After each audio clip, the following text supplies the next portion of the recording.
9 दिन 9 देवियां 9 संपूर्ण कहानियां तीसरा दिन माँ चंद्रघंटा की कथा। इस चैनल पर आपको हर दिन सुनने को मिलेगी माँ की पौराणिक कथाएं।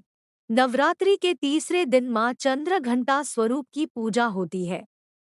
चंद्रघंटा देवी का स्वरूप तपे हुए स्वर्ण के समान कांतिमय है। चेहरा शांत एवं सौम्य है और मुख पर सूर्यमंडल की आभा छिटक रही होती है। माता के सिर पर अर्ध चंद्रमा मंदिर के घंटे के आकार में सुशोभित हो रहा, जिसके कारण देवी का नाम चंद्रघंटा हो गया है।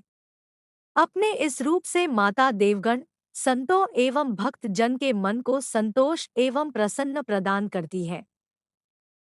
माँ चंद्रघंटा अपने प्रिय वाहन सिंह पर आरूढ़ होकर अपने 10 हाथों में खड्ग, तलवार, ढाल, गदा, पाश, त्रिशूल, चक्र, धनुष भरे हुए तरकश लिए मंद मंद मुस्कुरा रही होती है। इस देवी की कृपा से साधक को अलौकिक वस्तुओं के दर्शन होते हैं, दिव्य सुगंधियों का अनुभव होता है और कई तरह की ध्वनियां सुनाई देने लगती है। इन क्षणों में साधक को बहुत सावधान रहना चाहिए। इस देवी की आराधना से साधक में वीरता और निर्भयता के साथ ही सौम्यता और विनम्रता का विकास होता है।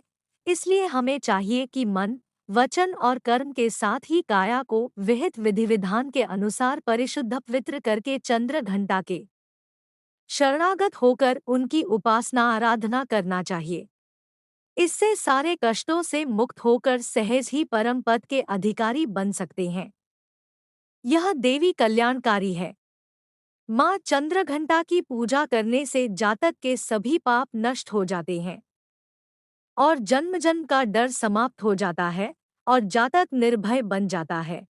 माँ की उपासना का मंत्र पिंडिज प्रवरारूढ़ा चंडकोपास्त्र के ऋता प्रसादन तनुते मह्यन चंद्रघंटेति विश्रुता। माता चंद्रघंटा की कथा देवताओं और असुरों के बीच लंबे समय तक युद्ध चला।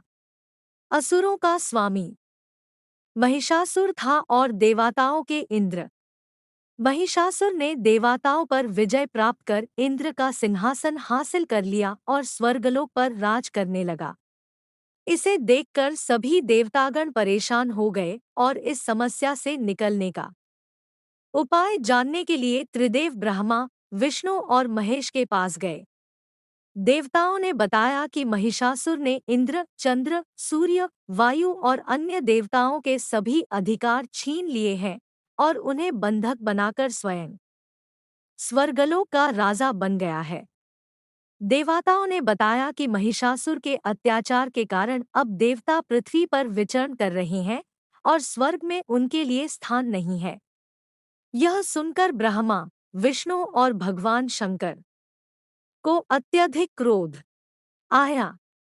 क्रोध के कारण तीनों के मुख से ऊर्जा उत्पन्न हुई। देवगणों के शरीर से निकली ऊर्जा भी उस ऊर्जा से जाकर मिल गई। यह 10 दिशाओं में व्याप्त होने लगी। तभी वहां एक देवी का अवतरण हुआ। भगवान शंकर ने देवी को त्रिशूल और भगवान विष्णु ने चक्र प्रदान किया।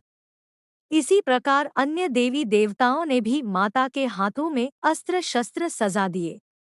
इंद्र ने भी अपना वज्र और ऐरावत हाथी से उतरकर एक घंटा दिया। सूर्य ने अपना तेज और तलवार दिया और सवारी के लिए शेर दिया। देवी अब महिषासुर से युद्ध के लिए पूरी तरह से तैयार थी।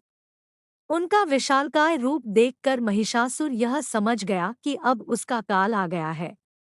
महिषासुर ने अपनी सेना को देवी पर हमला करने को कहा।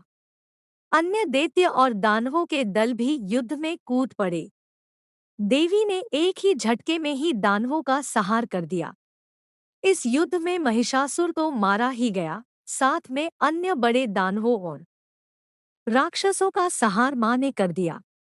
इस तरह मां ने सभी देवताओं को असुरों से अभयदान दिलाया। नवरात्रि के तीसरे दिन मां चंद्रघंटा की पूजा की जाती है। यह शुक्र ग्रह की देवी मानी जाती है। नवरात्रि के तीसरे दिन मां चंद्रघंटा की पूजा अर्चना करते वाले जातकों की जन्मपत्री में शुक्र दोष समाप्त होता है। अगली कहानी माँ कुष्मांडा की पौराणिक कथा सुनने के लिए हमारे चैनल को सब्सक्राइब करें, वीडियो को लाइक करें और ज़्यादा से ज़्यादा शेयर करें। हमारा उद्देश्य हिंदू धर्म का प्रचार करना है। अगर वीडियो अच्छी लगी हो तो लाइक करें, चैनल को सब्सक्राइब करें और ज़्यादा से ज़्यादा शेयर करें। अच्छी जानकारी ज़्यादा से ज़्यादा लोगों को शेयर करने से अगर किसी का भला होता हो तो इसमें आपका अपना कुछ नहीं जाता। हमारी कोशिश यह है अच्छी जानकारी ज़्यादा से ज़्यादा लोगों तक पहुँचे।